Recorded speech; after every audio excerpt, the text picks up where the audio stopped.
ఇటువంటి పేపర్లలో ఇంత పెద్ద పెద్దగా వస్తుంది. మామూలు మత్తులో రవాణా శాఖ అధికారులు.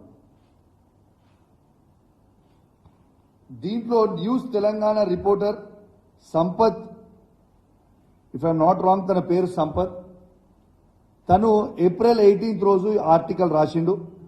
మళ్ళా న్యూస్ తెలంగాణలో మే 27 కూడా రాసిండు. తను రాస్తే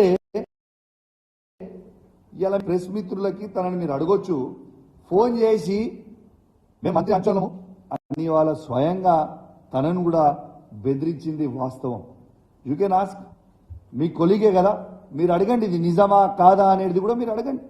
దిస్ ఇస్ ద ఫ్యాక్ట్.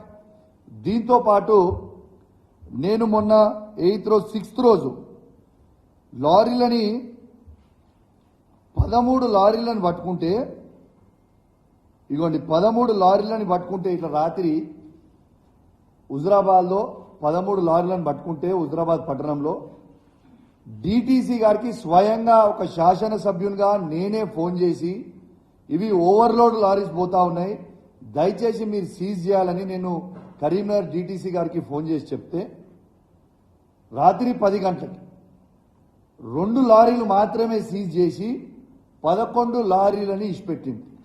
ఆ రోజు ఏం చెప్పింది నాకు డిటిసి గారు, రాత్రి నాకు సెక్యూరిటీ లేదు, దయచేసి పోలీసు వాళ్ళకి చెప్పమంటే డిటిసి గారిని లైన్లో పెట్టి హుజరాబాద్ పట్టణంలో ఉన్న సీఐ గారికి కాన్ఫరెన్స్ పెట్టి మీరు ఖచ్చితంగా డిటిసి గారికి సెక్యూరిటీ అందజేయాలి, ఖచ్చితంగా ఈ లారీలను సీజ్ చేయాలని నేను ఆ రోజు రిక్వెస్ట్ చేస్తే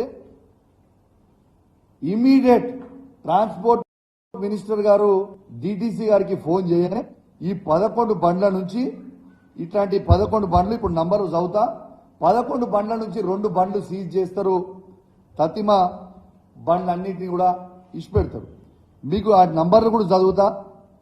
TS29TB3299 ఒక బండి, TS23T9990 ఒక బండి, TS29T7899 ఒక బండి, TS20U0459 ఒక బండి, TS36TA6099 ఇంకో బండి, TS36T1008 ఒక బండి, AP39VA5349 ఒక బండి, TG36T0819 ఒక బండి, TG23T0819 ఒక బండి, ఇంకొక 2 బండ్లు నంబర్లు మిస్ అయినాయి.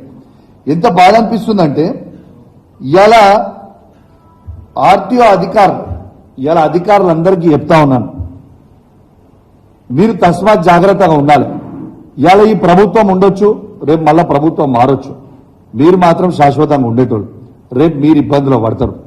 ఇలా నేను ఒకటే అడుగుతున్నా, ఇంత పెద్ద స్కామ్ గురించి నేను బయట పెట్టి చెప్తే ఒక శాసనసభ్యునిగా లైవ్ గా లారీని పట్టుకొని వేబ్రిడ్జ్ లో చూపించిన తర్వాత కూడా ఇంకా అదే విధంగా ఓవర్లోడ్ లో బండ్లు కొట్టుకుంటా హుజరాబాద్ మీద నుంచి పోతే కౌశిక్ రెడ్డి గారు ఆపుతున్నారని ఒక ఉద్దేశంతో ఏం చేస్తారు, కరీంనగర్ మీద నుంచి కొత్తపల్లి నుంచి తీసుకొని హుస్నాబాద్ కొడుతున్నారు, హుస్నాబాద్ మీద నుంచి భీమదేవరపల్లి ఎల్కతుర్తి టు వరంగల్ కొడుతున్నారు.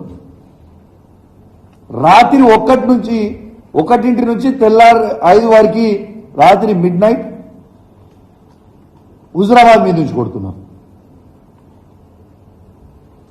మరి ఈ లారీలని ఎందుకు ఆపుతలేరు, ఈ లారీలని ఎందుకు సీజ్ చేస్తలేరు, దీని మతలబ్ ఏంటిది అని నేను అడుగుతా ఉన్నాను.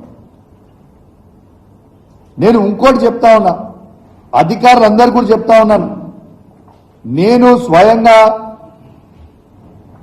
ట్రాన్స్పోర్ట్ సెక్రటరీ గారికి, కమిషనర్ గారికి, డిటిసికి, ఆర్టీఓకి స్వయంగా నేనే ఫోన్ చేసి చెప్పినా, మీ మంత్రి గారు చేస్తున్న స్కామ్ ఇది, ఎట్టు పరిస్థితుల్లో ఓవర్లోడ్ పోతున్నాయి, ఖచ్చితంగా మీరు ఆపాలి అని నేను చెప్తున్నా.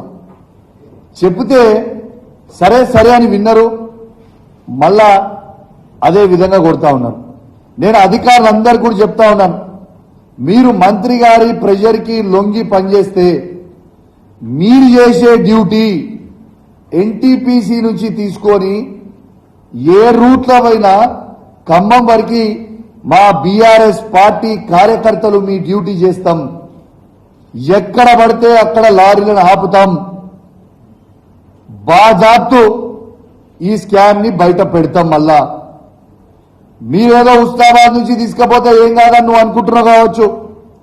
పొన్నం ప్రభాకర్ గారికి చెప్తున్నా, నీ ఉస్మానాబాద్ నియోజకవర్గంలో కూడా ఆడ నుంచి పోతే అడుగు అడుగున మా బీఆర్ఎస్ పార్టీ కార్యకర్తలు అడ్డుకుంటారు. రాసి పెట్టుకోండి అని చెప్పి సందర్భంగా మీకు తెలియజేస్తా ఉన్నాను.